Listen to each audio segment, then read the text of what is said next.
자, 오늘 우리 히브리서 12장 2절 말씀을 가지고 예수님과 동행할 때 우리가 누리는 감출 수 없는 기쁨에 대하여 말씀을 같이 나누겠습니다. 히브리서 12장 2절 말씀을 다 함께 읽겠습니다. 믿음의 주요 또 온전하게 하시는 이인 예수를 바라보자. 그는 그 앞에 있는 기쁨을 위하여 십자가를 참으사 부끄러움을 개의치 아니하시더니 하나님 보좌 우편에 앉으셨느니라. 아멘. 저는 이번 주간에 저 목동에 있는 한사랑 감리교회에서 양천지방 그 지역에 연합성회를 지난 주일 저녁부터 수요일 저녁까지 인도했습니다. 폭우가 엄청나게 쏟아지는 가운데 집회는 쉽지 않은 여건이었는데도 은혜의 역사는 굉장히 강했습니다.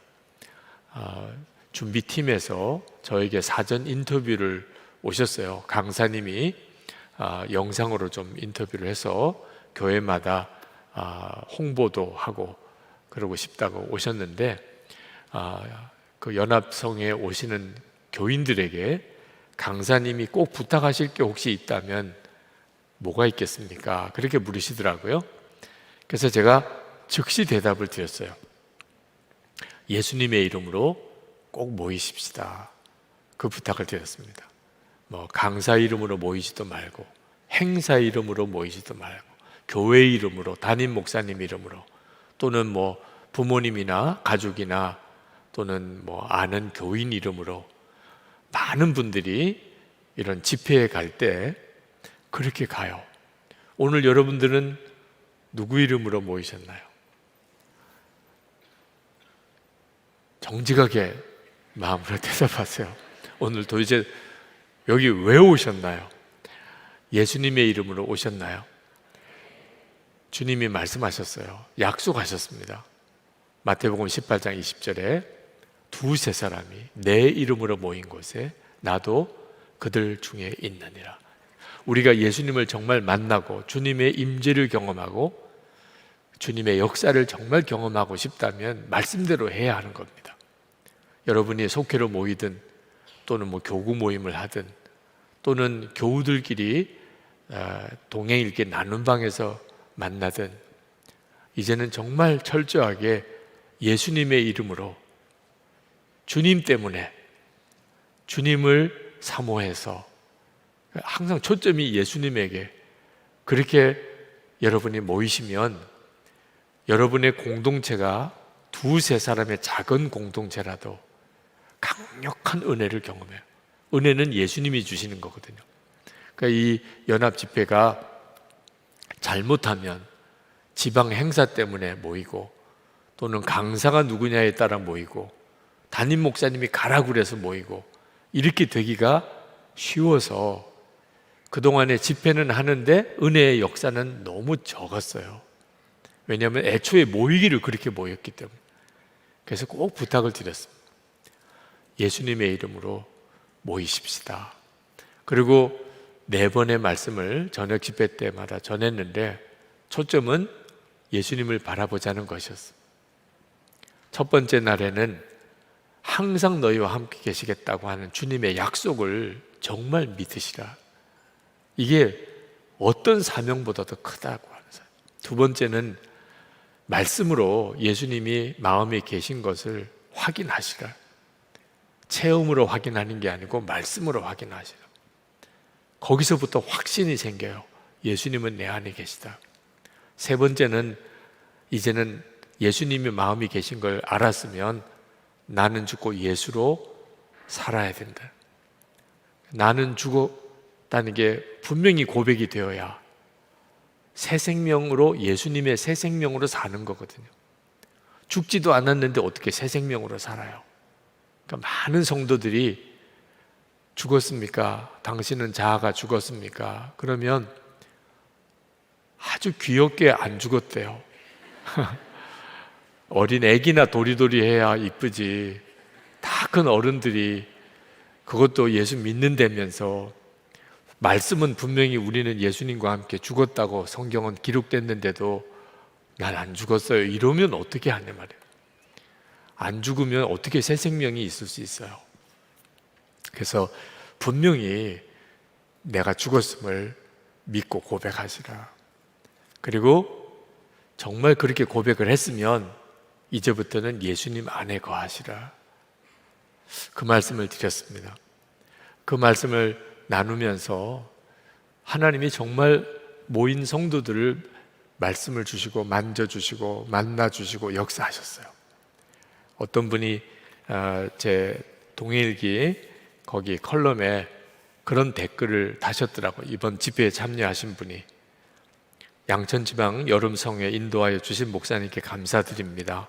어설프고 흐릿했던 나의 믿음이 목사님 말씀을 통해 예수님이 정말 내 안에 계시구나 라는 믿음이 생겼습니다. 오랫동안 저를 괴롭혔던 예수님이 우리와 함께 계신가?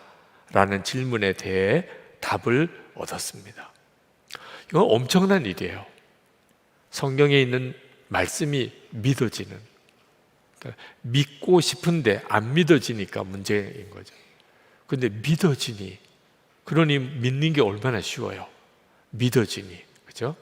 여러분은 여러분의 엄마가 엄마라고 믿어지세요? 너무 당연하게 엄마죠, 그죠? 고민할 것도 없어요. 이분이 내 엄마인가? 이런 생각 안 하시잖아요. 믿는 거는 그렇게 쉬운 거예요. 그렇게 믿으니까 너무 편한 거죠. 엄마랑 같이 있으면 세상 없이 편하잖아요. 예수님이 나와 함께 계신 것은 그보다 더 놀라운 일이거든요. 이게 믿어지다. 나흘 동안의 집회에서 예수님이 정말 내 안에 계시구나. 이게 믿어졌다니. 이거 정말 놀라운 일이죠. 자, 이렇게 예수님이 내 안에 계신 게 믿어졌지만 아직도 우리에게 필요한 것이 있는데 예수님 안에 거하는 거예요. 그래야 예수님이 내 안에 거하시는 역사가 계속 이어집니다. 오늘 여러분과 같이 나누려고 하는 예수님을 바라보라는 게 바로 그 말이에요. 우리가 예수님 안에 거하는 것은 어떻게 해야 되는 거냐? 예수님을 항상 바라보는 겁니다. 내 안에 계시니까 이젠 주님이 나와 함께 계신가? 지금도 내게 오실까? 이거 고민할 필요가 없어요. 그죠? 이미 내 안에 계신데. 그러니까 여기까지 오셨는데. 그래서 그 주님을 계속 생각하는, 그게 이제부터 우리가 할 일입니다. 예수님이 내 안에 계신 것은 확신이 되는데 예수님을 잊어버리고 사는 일이 또 문제가 되는 거예요. 말씀을 통해서 예수님은 내 안에 계시다 알지만 오늘도 아침에 눈을 뜰 때부터 지금까지 지내오는 동안에 예수님 생각을 못하고 지냈던 순간이 많았잖아요. 그러니까 우리의 삶이 예수님의 생명의 역사가 안 나타나는 거거든요. 그래서 이제 예수님을 바라보시자고 그렇게 권해드리고, 그렇게 예수님을 계속 바라보는 삶을 계속 지속하기 위해서 동행일기를 쓰게 해드리는 거예요. 여러분, 예수님을 바라보라는 것을 부담스럽게 생각하는 분들이 계신데 이건 엄청난 은혜입니다. 예수님을 바라보는 거예요. 허락받은 거예요. 우리 주님이 우리가 계속 주님을 바라보도록 허락하신 거예요. 신명기 5장에 보면 하나님께서 이스라엘 백성을 출애굽시키고 난 다음에 시내산에서 그들을 만나주세요. 그 시내산에서 하나님이 영광 중에 임하십니다. 그 출애굽한 이스라엘 백성과 그 장로들과 그 모든 이제 부족장들을 다 부르시고 하나님이 그들에게 나타나세요. 자, 근데 우리가 성경을 가만히 읽어보면 그때 그 이스라엘의 모든 수령과 장로들이 모세에게 부들부들 떨면서 제발 우리가 하나님 앞에 나가지 않게 해달라. 당신이 대신 가라. 그래서 하나님의 말씀을 듣고 우리에게 전달해달라. 우리가 가서 하나님을 만나지 않게 해달라고 아주 간곡한 부탁을 해요. 하나님은 이스라엘 백성들에게 만나 주시려고 하시는데 이거 얼마나 대단한 일입니까? 여러분 같으면 어떻게 하시겠어요? 하나님이 영광 중에 여러분을 만나 주시려고 하실 때 여러분은 어떻게 반응하시겠어요? 우리는 그 하나님의 영광이 나타나는 실제를 못 보니까, 그러니까 좋지요. 호기심으로 그건 또 어떤 체험일까? 하나님의 영광은 어떤 모습일까? 그런 생각이 들지만 실제 상황에 부딪히면 그때 우리의 진짜 마음이 나타나게 되는 것 같아요. 그러니까 이스라엘 백성들은 다 무서워 떨었습니다. 그 말을 하나님이 들으시고 하나님께서 모세에게 그 이스라엘의 수령과 장로들은 다 그러면 물러가게 하라. 싫어하니까, 하나님 만나기를 싫어하니까 그렇게 말씀하시고 이렇게 말씀하세요. 신명기 5장 30절 31절에 보면 가서 그들에게 각기 장막으로 돌아가라 이르고, 그리고 너는 여기 내 곁에 서 있으라.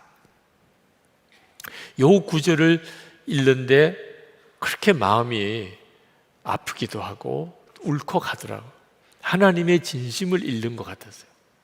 그러니까 하나님의 진심이 뭐냐면 이스라엘 백성들을 친밀히 만나고 싶으신 거예요. 하나님은 이스라엘 백성 다 보시지만 이스라엘 백성들과 함께 하나님도 그들을 보고 그들도 하나님을 보는, 그렇게 하나님과 함께 주님이 아주 친밀하게 동행하고 싶은 게 하나님의 속마음이셨어요. 그런데 이스라엘 백성들이 무서워하고 싫어하고 안 만나겠다는 거예요, 하나님을. 그러니까 하나님이 그러면 각각 장막으로 돌아가게 하라. 그러시고 너는 가지 마. 모세를 다 붙잡아.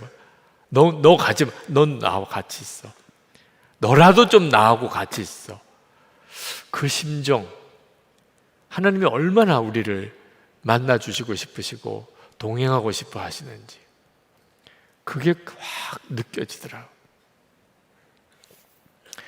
여러분, 이게 지금 현재 우리에게 향한 주님의 마음이에요. 그러니까 우리 안에 마음에까지 오신 거죠. 얼마나 우리와 교제하고 싶어 하시면, 우리가 주님을 바라보는 것을 하나님이 원하시면 우리에게 오셨나는 거예요.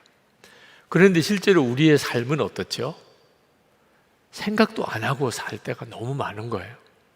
내 안에까지 오셨는데도 하나님은 그 정도로 나에게 관심과 사랑을 표현하셨어요.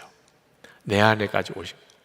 그런데도 우리는 주님 생각도 안 하고 잊어버리고 내 마음에 계시다면 도무지 할 수 없는 말이나 행동을 하고 그렇게 사는 거예요. 이걸 로마서 1장 28절에서는 그들이 마음에 하나님 두기를 싫어하매라고 했습니다. 이게 사람들의 속마음이라는 거예요. 여기 계신 여러분들도 실제로 정말 하나님을 마음에 모시고 사는 것이 준비 안 된 사람들이 있으실 거예요. 여러분, 그냥 하나님이 아니고 그냥 여러분들이 마땅히 함께 모셔야 될 사람을 그냥 한번 떠올려 보세요. 예를 들어서 부모님을 모신다, 그죠? 또는 좀 어려운 처지에 있는 집안의 친척들이나 일가 형제를 내가 집에 이렇게 같이 함께 살자. 요즘 같은 때 무슨 수해가 났다. 그럼 우리 집에 와.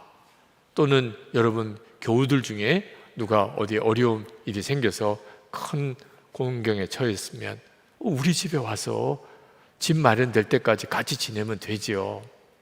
그게 쉬운 일이에요. 누군가가 내 영역 속에 들어오는 거, 그냥 내가 얼마 돈을 주고 어떻든지 좀 거처할 곳을 마련해 보시고, 그것도 쉬운 일은 아니지만 그래도 돈으로 해결할 수 있으면 돈으로 해결하려고 해요. 하나님이 내 속에 들어오신, 그건 어떤 사람이 내 삶 속에 들어오는가 비교할 수 없이 부담스러운, 하나님이 내 마음에 들어오신. 그 말은 마음의 생각조차 마음대로 못하는 거예요. 누군가가 우리 집에 오는 것은 부담스러워도 겉으로는 아닌 척 할 수도 있잖아요. 근데 하나님이 내 마음속에 들어오세요. 그러면 이제 생각도 내 마음대로 못해요. 원하세요? 우리는 이미 영접했고 또 우리 안에 이미 오셨지만 아직까지 마음 준비가 안 된 분들이 많습니다. 그래서 라오디게아 교회 교인들에게 내가 문 밖에 서서 여전히 두드리노니 너가 마음을 열기를.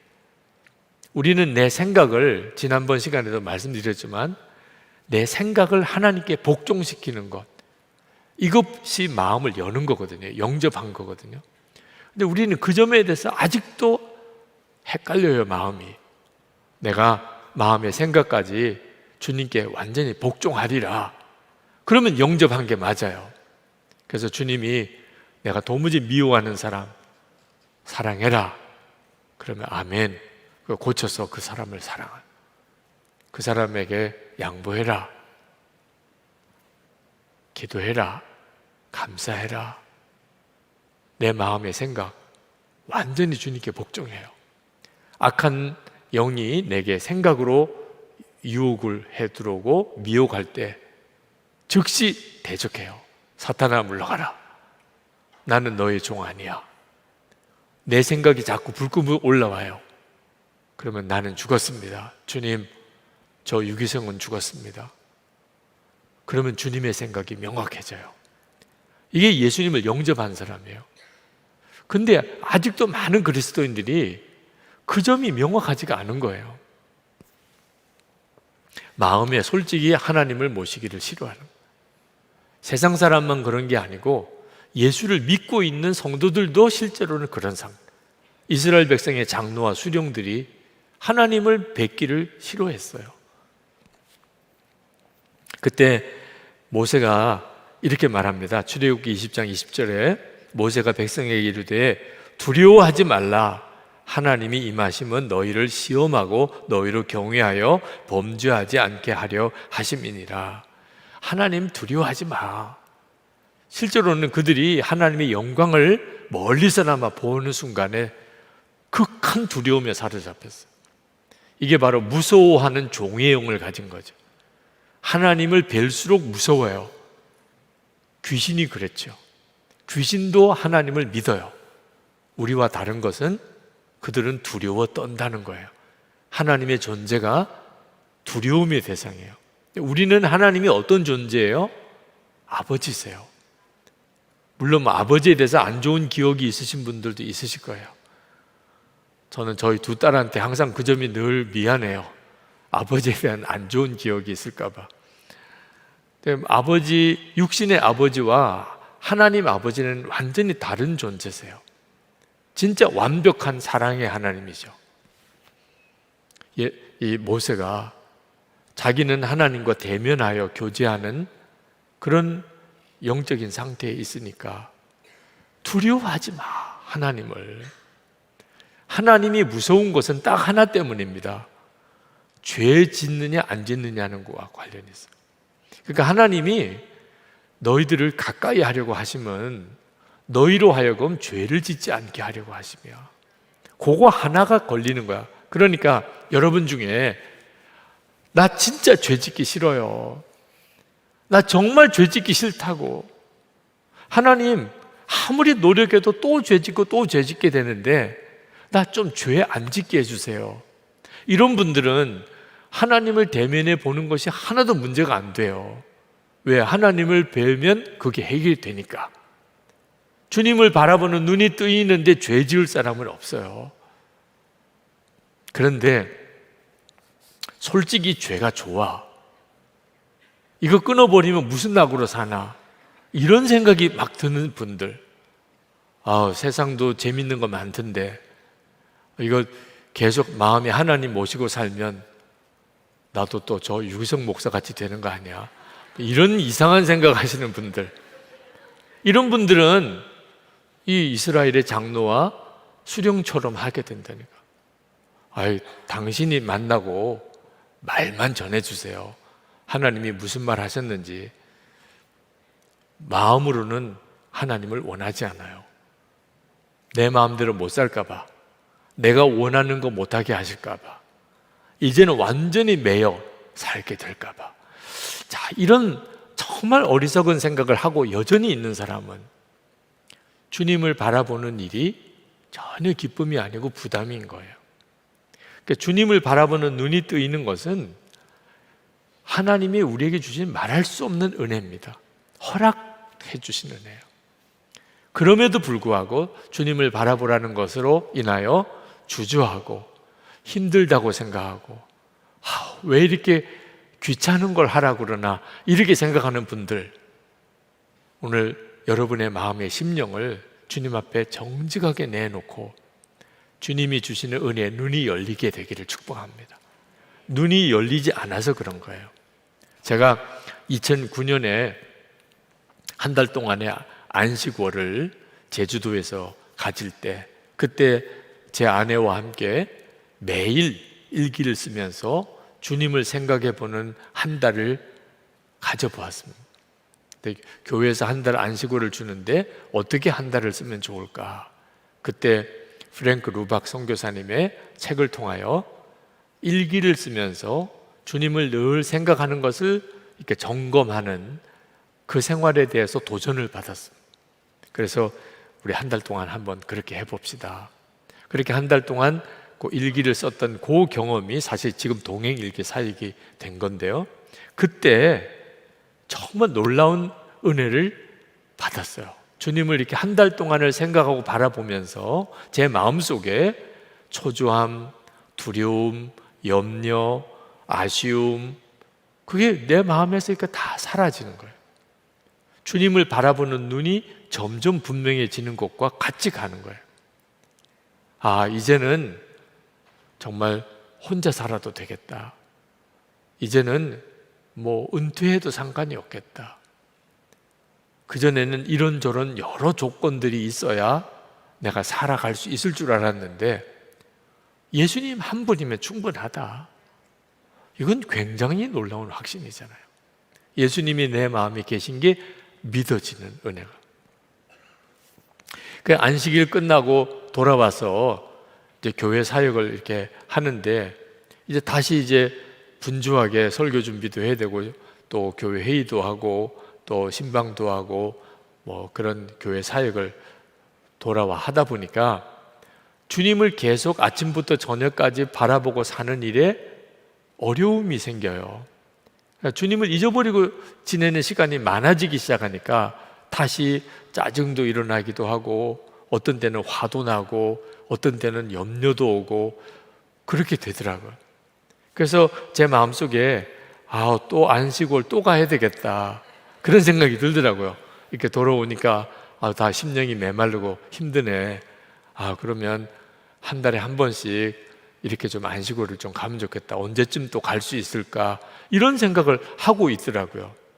근데 그때 제 마음에 프랭크 루박 선교사님은 그렇게 다 떠나서 안식년 이렇게 보내면서 주님과 동행한 게 아니고 자기가 하는 매일의 사역을 하면서 주님과 동행했었더라고요. 그렇구나. 예수님과 동행하는 것은 내가 하고 있는 일상의 삶 속에서 동행하는 거지, 모든 것을 다 떠나서 그냥 주님만 바라볼 수 있는 환경과 여건을 만들어 놓고 하는 거는 진짜가 아니구나. 그래서 이제 마음을 다시 다잡고, 제주도에서의 경험은 하나님이 눈을 열어주시는 계기였었지, 그렇게만 살라고 하는 게 아니구나. 그래서 이제 일상의 삶 속에서 주님과 동행하는 일을 시작을 다시 하게 됐어요. 프랭크 루박 선교사가 6개월 동안을 일기를 쭉 쓰면서 주님의 임재하심에 대한 확신 속에 거하게 된 것처럼, 나도 한번 이제 교회 사역을 하면서 주님을 바라보자. 그리고 남자 성도들과 함께 시작을 했습니다. 믿음으로 사는 남자들 모임에서 남자 성도들에게 도전을 했어요. 여러분들도 한번 해봅시다. 근데 참 놀라운 것은 함께 따라오시는 분들은 굉장한 변화를 고백을 하시더라고요. 매일 일기를 쓰면서 한 주일에 한 번 모여서 그때 일기 쓴 경험들을 서로 나누는데 굉장한 변화를 가져와요. 근데 대부분의 남자 성도들이 못 따라오시는 거예요. 일기를 쓰셨나요? 고개만 이렇게 숙이세요. 그건 이건 참 쉬운 일은 아니구나 그런 생각이 들지만 저 자신은 엄청난 변화를 경험한, 제가 일기를 쓰시자고 했으니 나는 안 쓸 수는 없잖아요.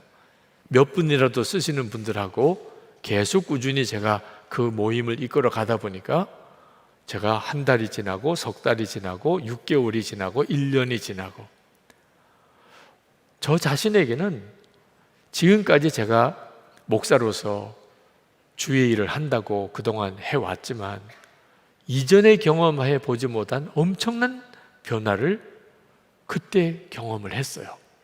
저는 성령의 체험도 여러 번 했었고 하나님의 은혜의 말씀 듣는 일도, 책을 본 것도 많았습니다. 근데 그때마다 마음이 너무너무 뜨겁고 간절해서 정말 이제는 내가 완전히 거룩하게 주님만 바라보고 살 것 같이 느껴졌는데 조금 시간이 지나고 나면 다시 영적으로 쫙 가라앉는 거예요. 그런 충만함이 계속 이어지지 않는 겁니다. 그러니까 마음이 뜨거워졌다가 식어졌다가 또 뜨거워졌다가 식어졌다가 그런 생활이 늘 반복했었어요. 그래서 늘 마음에는 조금 더 뜨거운 체험, 조금 더 강력한 체험이 내게 필요해, 그런 생각을 했었습니다. 그게 답이라고 생각했어요. 더 강력한 체험, 더 놀라운 경험, 그게 나를 이 영적인 침체의 반복에서부터 건져낼 거라고. 아니었어요. 늘 주님을 생각하는, 일기를 쓰면서 늘 주님을 생각하는 그 삶이 한 달이 지나고 두 달이 지나고 석 달이 지나고 6개월이 지나고 이렇게 이어지는 것이 주는 영향이 훨씬 컸어요. 주님이 나에게는 너무나 분명한 실제가 되어지는 이 확신이 점점 커지는, 주님이 생각나는 빈도가 하루를 살아가는 동안에 너무나 많은 거예요. 그냥 주님이 생각나는 것 자체가 말과 행동을 다르게 만드는 거예요. 주님이 지금 나와 같이 계시지, 오 주여, 뭐 이런 순간들인 거예요. 전에는 전혀 생각하지 못하고 지나면서 부끄러운 삶도 살고 실패의 삶도 살고 그랬었는데, 주님을 늘 바라보고 사는 것이 그게 답이었구나. 그때 이제 그걸 분명하게 알게 된 거예요. 그리고 하나님께서 2010년을 이렇게 맞이하게 하시는데, 2010년을 맞이하면서 하나님이 제 마음에 올해는 정말 놀라운 해가 될 것이다. 2009년 말에 송구영신 예배를 드리고 기도하는데 개인적으로 그런 마음의 확신이 들어요. 그래서 2010년을 지나면서 제 마음에 큰 기대를 가졌었어요. 올해는 엄청난 일이 벌어질 거야. 그런데 2010년 말에 한번 돌아봤습니다. 올해 무슨 엄청난 일이 벌어졌나? 그거 없었어요, 그런 일이. 물론 교회가 2010년에도 많이 부흥을 했습니다. 교인들도 많이 늘었고요. 그건가? 근데 하나님이 말씀하시는 엄청난 일은 교인이 많이 느는 것은 아닐 거라는 생각이 들더라고요.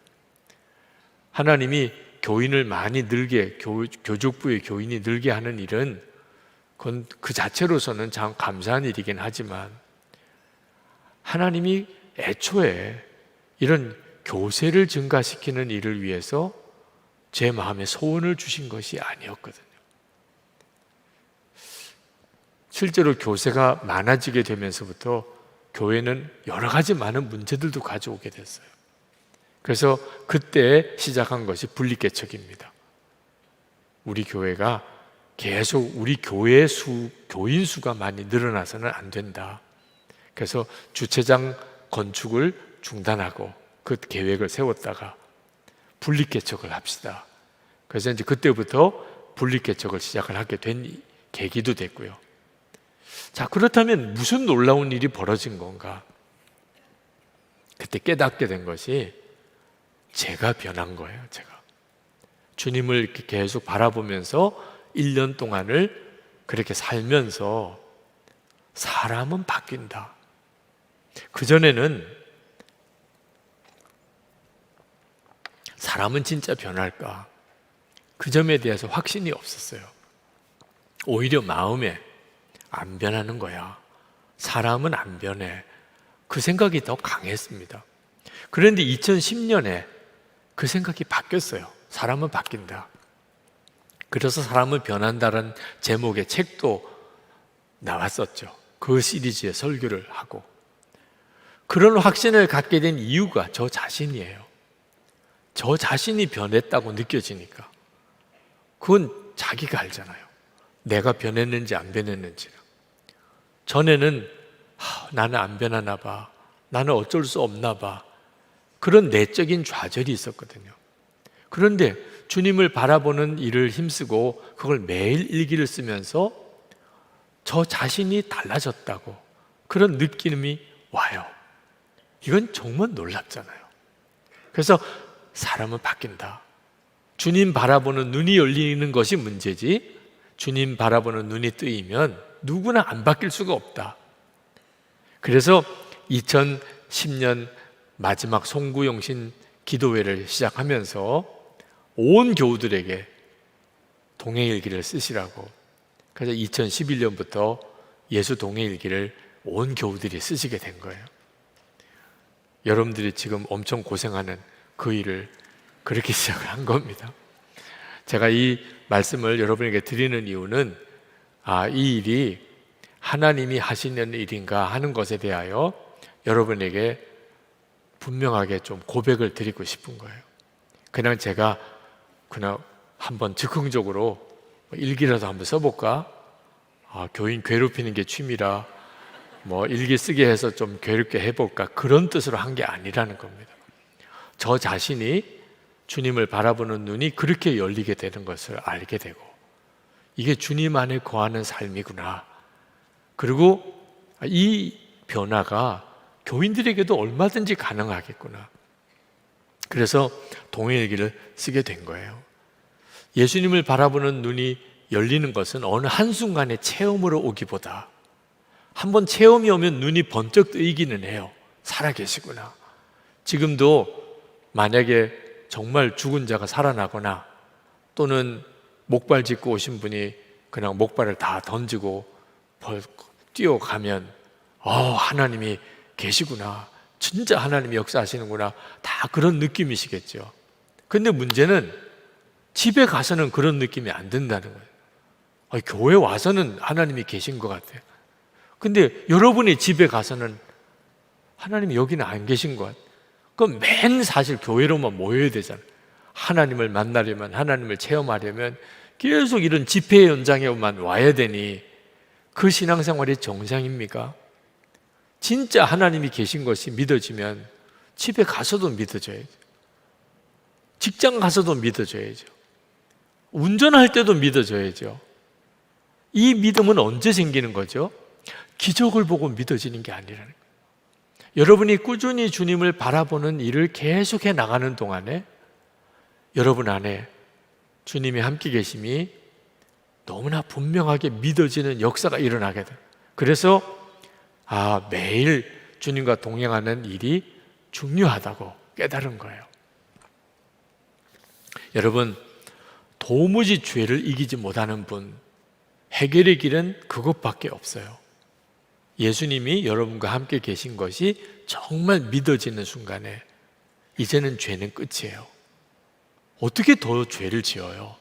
예수님이 나와 함께 계신 게 분명히 믿어지는데, 눈에는 보이지 않지만 함께 계신 게 분명해요.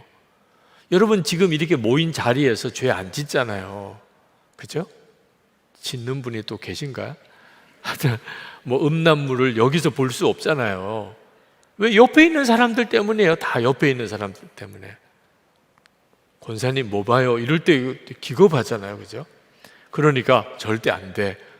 볼 수는 있지만 혹시 여러분 중에도 그런 유혹을 받고 있는 분도 있을 수도 있죠. 집에 가서 혼자 있을 때는 음란물을 보는 분도 계실 거예요. 근데 여기서는 안 하잖아요. 옆에 사람이 있으니까. 옆에 사람이 있는 것처럼 주님이 나와 함께 계신 게 믿어지면, 그러면 부부싸움도 끝이에요. 은밀한 죄 끝이에요. 허드슨 테일러 선교사님이 그가 은혜 받고 그리고 첫 번째 드렸던 기도가 하나님 저를 죄 짓지 않게 해주시면 제가 저 자신을 하나님께 드리겠습니다. 사실 죄의 종로를 다 이제는 주님의 종이 되는 거죠. 그리고 본인이 그 역사를 경험해요. 그리고 선교사로 갑니다. 그러니까 죄를 이긴다는 게 엄청난 거예요. 이건 하나님이 살아계시냐 안 계시냐, 진짜 나와 같이 계시냐, 내가 은밀한 죄를 이길 수 있느냐, 이건 엄청난 건데 그게 가능할까요? 불가능할 것 같아. 이러지 마시고 믿음의 걸음을 내디디시라는 겁니다. 가능하니까 하나님이 그렇게 말씀하셨잖아요. 예수님을 바라보면 그러면 어떤 시험도 다 이길 힘을 얻게 됩니다. 예수님이 함께 계시니까 믿어지면 이제는 더 이상 걱정과 근심과 두려움이 없어져요. 여러분, 아기가 울 때는 여러 가지 필요가 있어서 울잖아요. 배가 고프다, 몸이 아프다, 또는 어디가 불편하다, 똥오줌을 쌌다, 기저귀를 갈아달라, 여러 가지 많은 문제가 있지만 사실 응답은 하나예요. 엄마가 오는 거죠. 아기가 울면 엄마가 오는 거예요. 엄마가 오면 그 아기의 문제는 해결이 되는 겁니다. 그러니까 엄마가 오는 게 응답인 거예요. 여러분의 응답은 뭐죠? 오늘 여러 가지 기도 제목이 있으시겠지만 응답이 뭡니까? 주님이세요. 예수님이 나와 함께 계신 게 정말 믿어지면, 그래서 이번 연합 집회 때가 엄청난 역사였다니까. 예수님이 나와 함께 계시는 게 믿어졌습니다. 이게 엄청난 거라니까. 그러면 이제는 더 이상 이거 해주세요, 저거 해주세요라고 하는 말이 없어져요. 해결됐구나. 주님이 모든 것의 답이시니까. 이 허드슨 테일러 선교사님이 22살 때 결혼도 하지 않은 때 중국으로 선교사로 갑니다. 그 엄마와 누이가 배에서 환송하는 그 이야기는 유명하죠. 엄마의 그 통곡 소리를 그 먼 배 속에서 듣습니다. 물론 소리가 들린 건 아니고 아들을 언제 볼지 모르는 아들을 중국으로 보내는 그 영국의 그 한 여성도의 심정, 이게 하나님의 마음이구나. 그렇게 중국으로 건너가요. 6개월에 걸쳐서 중국에 도착하고, 그리고 거기서 마리아라고 하는 역시 영국의 여선교사님을 만나서 거기 결혼을 합니다. 그리고 이제 허드슨 테일러 선교사님의 중국 선교가 시작이 되는데, 허드슨 테일러 선교사님에게 굉장한 어려움이 많이 닥쳐 옵니다. 1867년에 첫 딸 그레이스 8살 때, 그때 중국에 열병이 돌아요.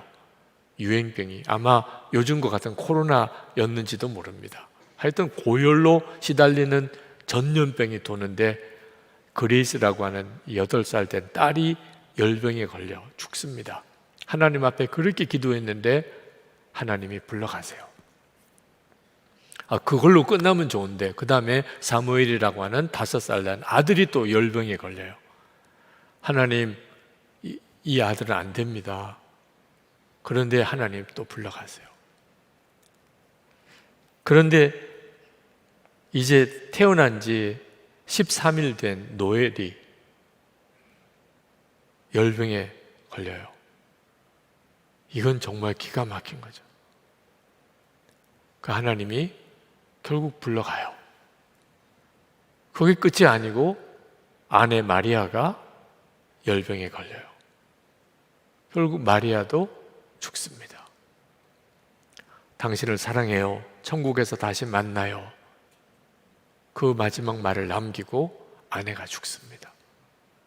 여러분, 도대체 하나님은 살아계신가? 그 중국 선교사로 왔어요. 다 버리고. 그런데 어떻게 이렇게 하실 수 있나? 그런 생각 들만 하잖아요. 결국은 허드슨 테일러 선교사도 그렇게 쓰러집니다. 마음의 좌절과 낙심, 심한 우울증도 겪어요. 안 그러면 이상하죠. 아무것도 못하고 자리에 눕습니다. 그때 그 허드슨 테일러 선교사님을 영혼으로 살리낸 말씀이 요한복음 15장 5절이에요. 나는 포도나무고 너희는 가지라. 저가 내 안에, 내가 저 안에 거하면 저는 많은 열매를 맺을 것이라. 허드슨 테일러 선교사님이 그 말씀을 아멘으로 받아요. 주님은 포도나무고 나는 가지입니다. 나는 지금 꼼짝없이 아무것도 못합니다. 저는 그냥 주님 안에 거하겠습니다. 그 다음엔 주님이 하소서. 이 단순한 믿음, 말씀을 그대로 믿은 믿음이에요. 그리고는 계속 그냥 누워있으니까 할 일이 없는 거죠. 주님만 바라보는 거예요. 나는 주님 안에 있습니다. 주님과 나는 포도나무와 가지로 하나입니다. 그 허드슨 테일러 선교사님이 그렇게 누워있는 그 기간 동안 18개월 동안 누워있습니다. 엄청나게 많은 중국 선교사 지원자들이 일어나서 허드슨 테일러 선교사에게로 와요. 허드슨 테일러 선교사님이 돌아다니면서 선교사로 모집하고 선교사로 와달라고 그럴 때 별로 반응이 없다가 허드슨 테일러 선교사님이 꼼짝없이 누워있는 동안에 그렇게 선교사들이 지원자들이 와요. 그래서 내지 선교회가 만들어집니다. 활발하게 중국 선교가 시작이 돼요. 이분이 70세가 될 때까지, 73 될 때까지 하나님의 부름을 받기까지 40년 동안 중국에서 섬기다가 넘게, 그리고 온 가족과 함께 양자강 근처에 있는 묘지에 묻히는데, 이번에 제이미 테일러 선교사님이 오셔서 그 가족의 묘지가 요즘에 발견이 됐다는 거예요. 그래서 거기에 기념관도 만들고 뭐 그런 이야기를 들었습니다. 자, 이 허드슨 테일러 선교사님이 완전히 무너질 사람이잖아요. 여러분이 그런 일을 겪었다면 어떻게 정상적으로 다시 사역을 할 수 있겠어요? 그런데 그 모든 시험과 어려움을 어떻게 이겼다고요? 주님이 함께 계시는 것을 바라보는 눈이 뜨이고 나니까 그걸 다 극복해냈어요. 자, 지금 천국에서 허드슨 테일러 선교사님과 마리아 선교사님과 그레이스와 사무엘과 노엘이 아마 같이 있겠죠. 이 땅에 있는 동안에는 그 기가 막힌 정말 어려움이었는데 지금도 그럴까요? 아마 그렇지 않을 거예요. 그 기가 막힌 어려웠던 일들이 지금 천국에 있는 허드슨 테일러 선교사님과 그 온 가족에게는 하나님 그저 감사하고 찬양 받으소서. 그 순간에는 허드슨 테일러 선교사님도 순간 못 견디고 쓰러질 정도로 어려웠던 일인데 눈이 열리고 보니까 그 어려움은 어려움도 아니고 중국 선교를 위해서 그 엄청난 씨를 뿌려놓은 게 그게 얼마나 큰 기쁨이냐. 여러분, 우리가 살아가는 삶 속에도 기가 막힌 어려운 시험들이 많아도 지나고 난 다음에 보면 오히려 그게 감사할 제목이 되는 일이 수도 없이 많아요. 지금은 죽을 것 같이 어려운데 지나고 나면 이것으로 인하여 감사한, 이것 때문에 하나님께 영광 돌리는 일. 지금은 진짜 좋은데, 지금은 이거 너무 행복한데 지나고 난 다음에 내가 그때 진짜 정말 위험했구나, 그게 내게 복이 아니었구나, 그랬던 일이 온다니까요. 이거 어떻게 구별하죠? 주님을 바라보는 눈이 뜨여야 구분이 돼요. 어제 국군중앙교회 그때 구국기도회 8.15 기념 구국성회가 있어서 가서 오전 오후에 말씀을 전하고 왔습니다. 근데 그 중에 참석하셨던 분이 군인 가족이신데 요즘에 굉장한 어려움을 겪고 계신 분이에요. 다들 주변 사람이 걱정하고 또 정말 이분이 앞길이 꽉 막혔구나 이렇게 생각이 될 만한 어려움이 있는데, 그 가족이 집회 후에 오셔서 인사를 나누는데 목사님 오늘 완전한 해답을 얻었습니다. 예수님이 저와 함께 계시니 뭐가 문제가 되겠습니까? 주님이 나를 떠나셨으면 모르겠는데 주님이 나와 함께 계시니 목사님 이젠 더 이상 걱정하고 염려 안 하겠습니다. 너무 밝은 얼굴로 오히려 저를 목사님들 이제 걱정하지 마세요. 저희들을 위해서 그렇게 말씀하시고, 여러분 예수님을 바라보는 눈이 정말 뜨이고 나면 모든 시험이 다 끝이에요. 이건 은혜지 부담이 아니라니까. 주님 계속 바라보고 사시라는 게 왜 부담이에요? 그 눈이 뜨이고 나면 엄청난 역사예요. 대구에 계시는 어느 목사님이 이중직을 가지고 계세요. 교회가 너무 어려워서. 근데 이분이 예수 동행일기를 쓰는 것에 대해서 배우고 실제로 동행일기를 쓰면서 엄청난 변화가 왔어요. 이 동행일기 쓰게 된 40일 되는 날 쓴 일기예요. 예수 동행일기를 쓴 지 40여일이 되어 간다. 잠 깰 때부터 잠 잘 때까지 예수님을 생각하면서 오늘도 살고 있다. 예수님이 내 마음에 계신 것이 점점 믿어진다. 동행일기 쓰기 전에도 예수님이 내 안에 있다고 믿었지만 말과 행동은 내 마음대로였다. 그러나 지금은 예수님이 함께 하심이 믿어지면서 말과 행동이 자제가 된다. 아내와의 싸움이 거의 사라졌다. 특히 차만 함께 타고 가면 늘 싸웠는데 동행일기 쓰면서부터 싸우지 않은 지가 벌써 한 달이 넘었다. 일주일에 한두 번 보던 19금 성인 만화도 안 본 지가 한 달이 넘었고 지금은 보고 싶은 마음도 없다. 가장 끊기 힘들 정도로 시간 낭비가 심했던 인터넷 뉴스, 유튜브 보기와 댓글 달기가 이제는 끊어졌다. 동행일기 쓰기 전에도 노력은 해보았지만 되다 안 되다 반복이었다. 그러나 일기를 쓰고 나누니 반복되는 죄를 다시 하고 싶지도 않고 하지 않게 됨을 경험한다. 아내와 딸을 전보다 친절하고 다정하게 대하고 있다. 집안이 평화롭고 화목하다. 아내의 충고나 잔소리를 오래 참게 되고 아내의 잔소리가 내게 필요함을 느낀다. 예수 동행일기를 만난 2021년은 신앙의 분기점이다. 오토바이로 배달할 때 신호 지키지 않던 죄도 최근 이틀 연속 거의 지켰다. 아내가 집에서 내가 하는 모습을 장모님께 이야기하니까 장모님이 우셨다고 했다. 가정 안에 웃음도 회복되었다. 예수님을 바라보는 일이 우리 인생을 바꿔요. 그게 진짜냐 아니냐 그게 중요한 거예요. 근데 우리는 다 믿잖아요. 예수님은 우리 안에 오셨잖아요. 그런데도 왜 이렇게 힘들고 가장 모든 삶이 꼬이고 방황하죠? 주님을 계속 바라보는 삶이 안 되니까 내 안에 계신데도 왜 주님은 역사 안 해주시나 이런 한탄만 하게 되는 거라는 거예요. 여러분 뷔페 가서 음식을 먹을 때는 처음에는 기분이 좋죠. 다 먹고 나면 어때요? 아우 다시는 오지 말아야 되겠다. 시작할 때는 좋은데 끝이 안 좋아. 그런데 운동은 어때요? 아우 싫어. 아우 또 해야 돼. 그런데 끝나고 나면 너무 좋잖아요. 주님을 바라보는 삶이 꼭 그와 같아요. 처음에는 어려워 보이는데 주님과 동행하고 주님만 바라보고 사는 일이 너무 부담되고 그런데 그렇지 않습니다. 주님을 바라보는 삶이 내 삶 전체를 바꾸기 시작하고 마음이 믿어지니까 억지로 할 필요가 없어요. 그냥 하고 싶어지는 대로 따라가는 것처럼 쉬운 일이 어디 있어요. 주님이 원하시는 게 뭔지 깨달아지고 주님의 소원이 내 소원이 되고 그때부터 마음에는 세상 어떤 어려움도 이길 자신이 생겨요.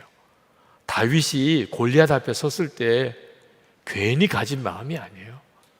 늘 하나님을 바라보고 살았기 때문에 그 순간에 두렵지가 않은 거예요. 오늘 이 시간에 여러분에게 그 은혜가 있기를 축복하는 거예요. 주님을 바라봅시다. 믿음의 주여 온전케 하시는 예수를 바라보자. 오늘도 여러분이 이 말씀에서 답을 얻으세요. 오늘 여러분의 마음 문제를 해결하신 역사가 주님을 바라보는 눈이 뜨일 때 오는 것입니다.